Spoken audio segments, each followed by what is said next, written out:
Oi, meu nome é Laíse, estou grávida de gêmeos e hoje eu vou contar para vocês como a nossa história começou.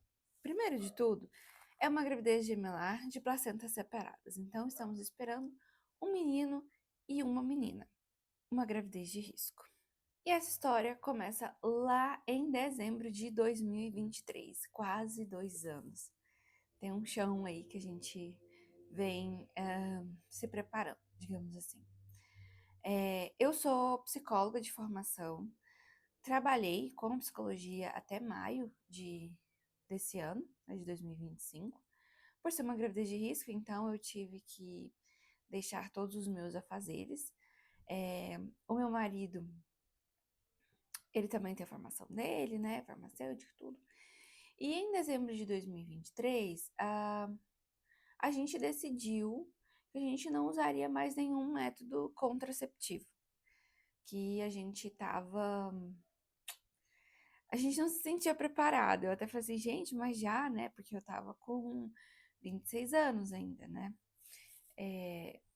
Será que esse é o momento, né, da gente iniciar as tentativas? E aí a gente entramos num acordo, né? Inicialmente foi ele que quis que a gente parasse.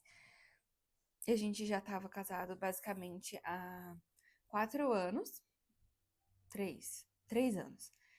3 anos, e aí eu falei, não, tudo bem, então vamos ver aonde essa história nos leva. E a gente tinha acabado de comprar a nossa casa também, então a gente estava num processo de mudança, é, uma casa melhor, a gente morava na casa que ele tinha já, era uma casa muito boa, mas era pequena, assim, até quando a gente recebia pessoas, então era uma casa menor, nos cabia. É uma casa, né, muito boa. Mas a gente sentia que precisava de algo maior para os nossos filhos. Então, já era uma casa pensando justamente nos filhos, a gente também queria muito ter um cachorro. Então, assim, realmente pensar na família. Então, foi nesse momento que a gente decidiu que a gente ia parar de prevenir, né? E fomos, né? Só fomos. É, E aí a gente começou as nossas mudanças na rotina. Como assim? Primeiro, né?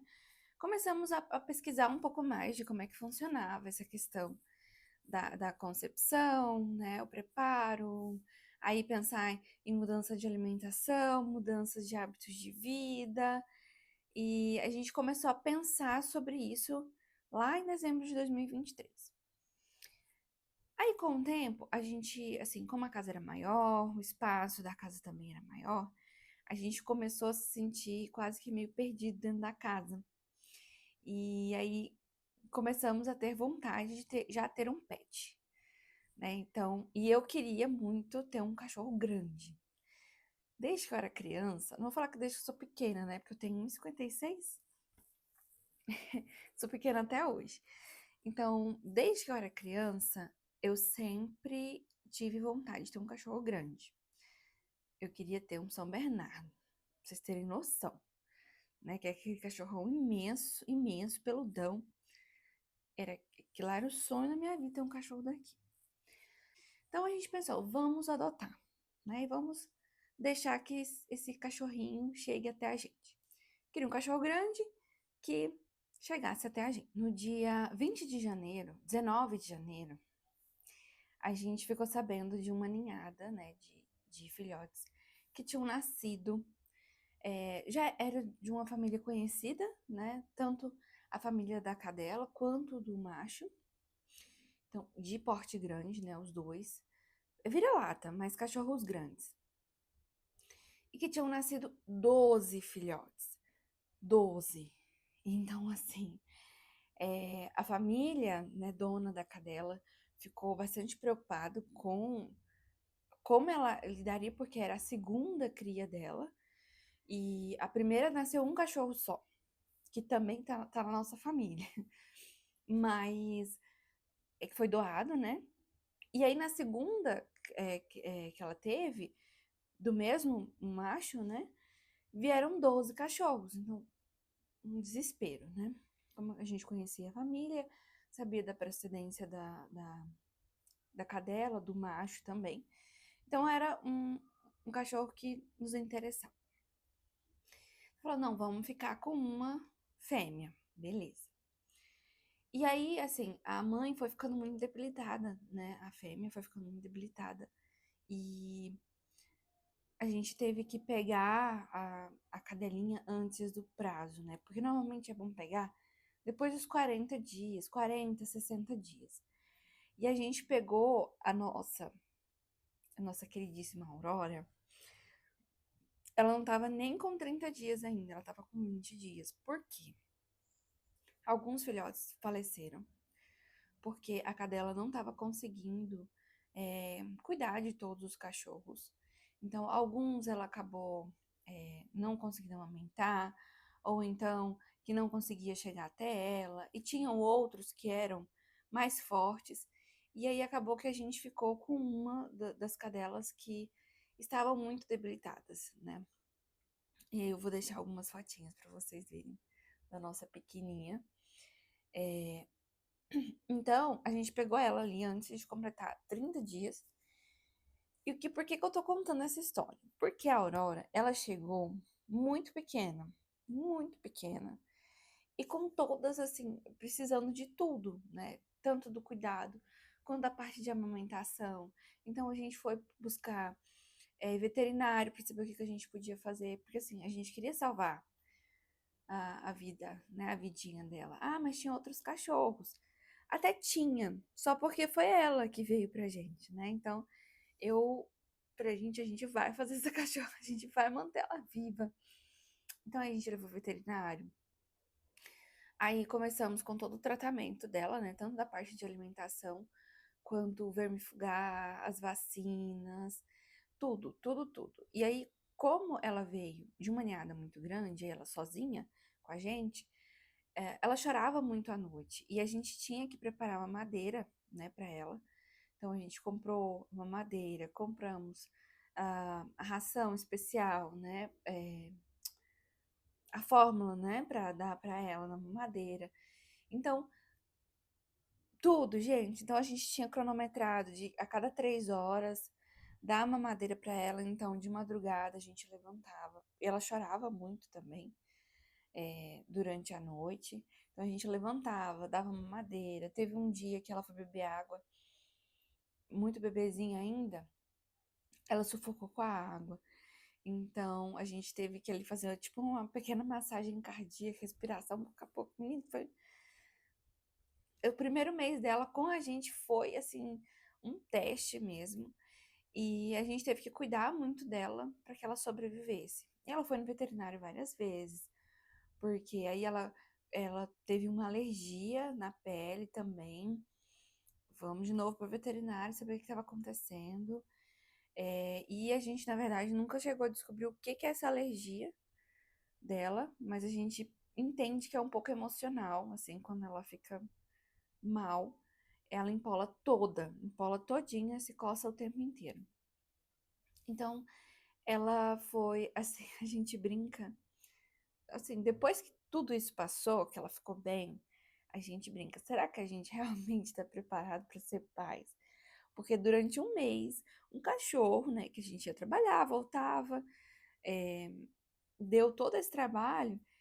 Imagina um bebê, né? Como será? Será que a gente é capaz disso? E depois que tudo isso passou, lá para abril, né? Que a gente pegou ela em fevereiro, lá para abril a gente já estava mais tranquilo, porque ela se tornou uma cachorra saudável, né? Então ela já brincava, ela já interagia, ela já entendia os comandos que a gente dava para ela, já tinha uma troca maior, ela não estava tão debilitada.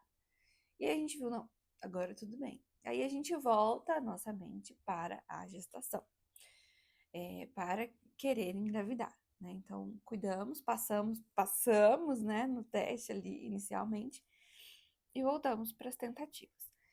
E aí eu fui atrás de uma ginecologista obstetra para começar os preparos. E aí, assim, os sustos começam aí, né? Porque nós somos um casal jovem, né? Meu marido tem a mesma idade do que eu. Então, teoricamente, a gente não teria, né, nenhuma dificuldade de engravidar. Estou antes dos 30, então ovulação ok. Mas a médica passou muitos exames, muitos exames, porque eu já vinha de muito tempo, eu tomava anticoncepcional, muito tempo tomando, né, direto, sempre.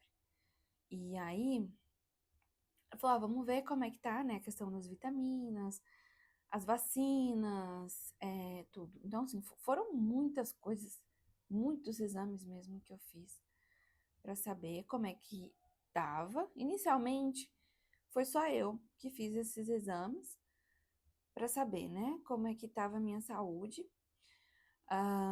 Daí eu retorno, né, pra médica e ela fala que tá tudo certo, assim, questão da minha saúde, a saúde do útero, né, aí faz todos os exames ginecológicos também, e aí tava tudo certo.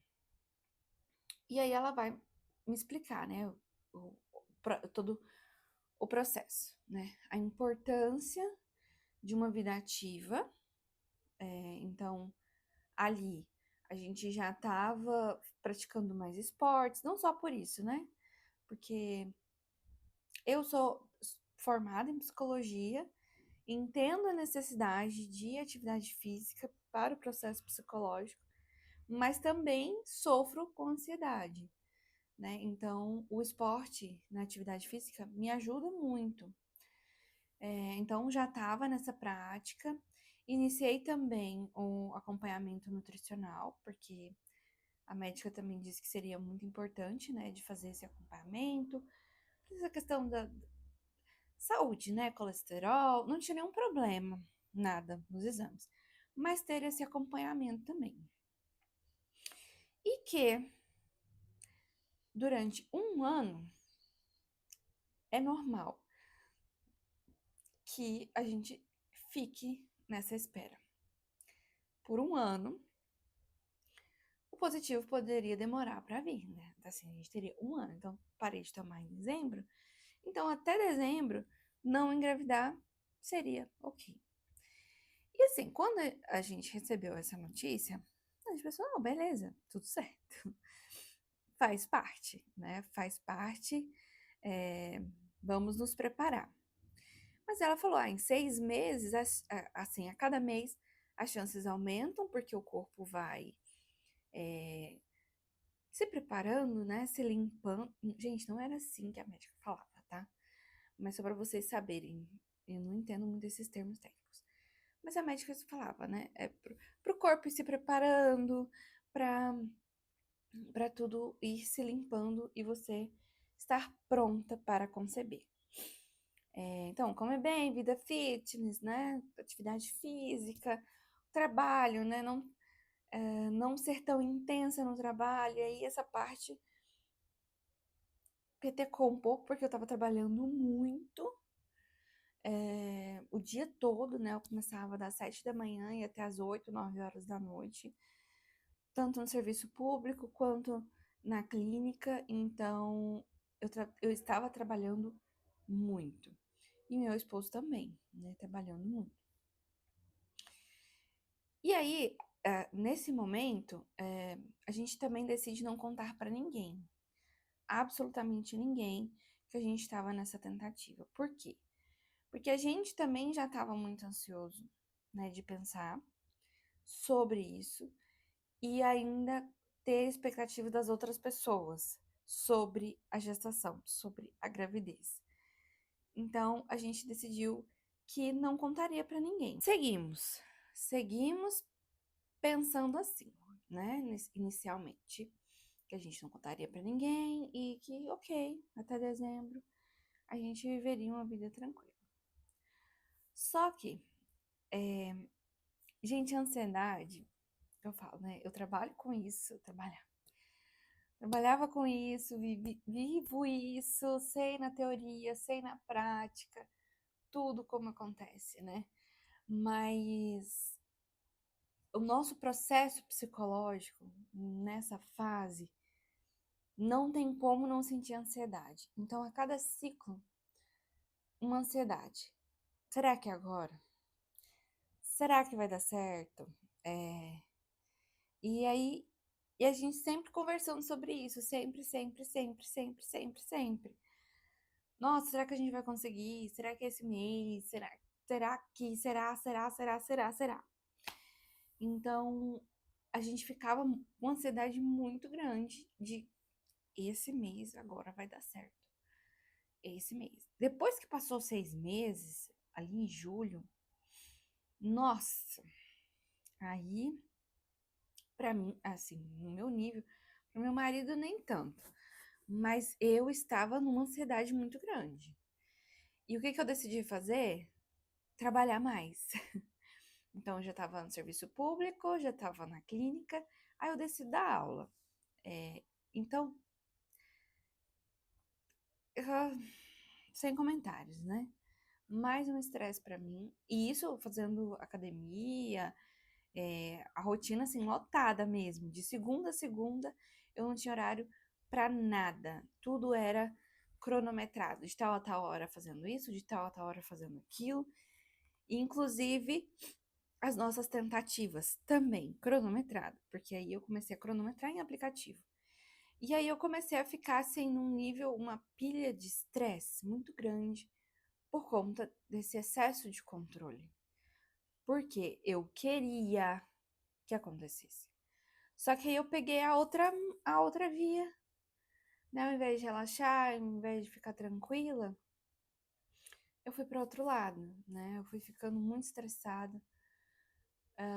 E aí eu pensava em vencer mais alguma coisa. Um pensamento muito estranho, muito esquisito. E que eu sei que hoje eu sei que é que assim, eu sempre tive uma ligação muito forte, eu sinto, né? Com o universo. De que as coisas precisam acontecer da forma que tem que acontecer. E eu tenho até uma tatuagem aqui no meu braço que diz: entrego, confio, aceito e agradeço. Que eu sou entregue às coisas que chegam até mim, ao que eu, ao que eu peço, e que se eu peço e não vem, tá tudo bem. E se eu não peço e vem assim mesmo, tá tudo bem também. Eu sempre agradeço, sempre agradeço. E meu marido também tem muito isso, assim, o dilema de que se aconteceu é porque tinha uma razão de acontecer e que de alguma forma a gente precisava viver e experimentar isso. Então, só que nesse momento eu não conseguia entregar, confiar, aceitar e agradecer. Eu queria ter tudo eu queria estar no controle de tudo nesse momento. E nesse momento é onde, é onde a gente percebe, onde a gente começa a perceber que, na verdade, a gente não tem controle de nada. A vida, a vida não está sob nosso controle, né? Mas isso eu não percebi na época, não. Foi agora que eu estou percebendo isso, né? Com essa gestação.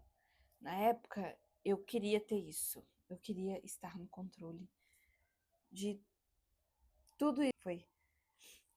Era isso que a gente estava vivenciando, né? Nessa tentativa, ansiedade, muito questionamento e incertezas, né? E aí, aonde a gente tem certeza, a gente começa a duvidar da gente mesmo, em todas as áreas. Então, aí eu comecei a duvidar de mim no trabalho. Será que eu sou uma boa psicóloga? E será que eu sou uma boa professora, né? No caso, como eu estava dando aula. É, tudo era um será. E tudo colocando em dúvida como eu me sentia. Então, assim, tudo me colocava em dúvida. Então, daí a ansiedade. Né? A ansiedade começou aí. E me afetava muito. Então, a gente foi pensar na possibilidade da infertilidade lá em setembro. Ainda faltavam 3 meses para inteirar um ano. E aí a gente começa a pensar sobre essa questão, né? Será que a gente tem algum problema de fertilidade? E aí, no próximo vídeo, a gente continua esse papo para não ficar grande demais, né?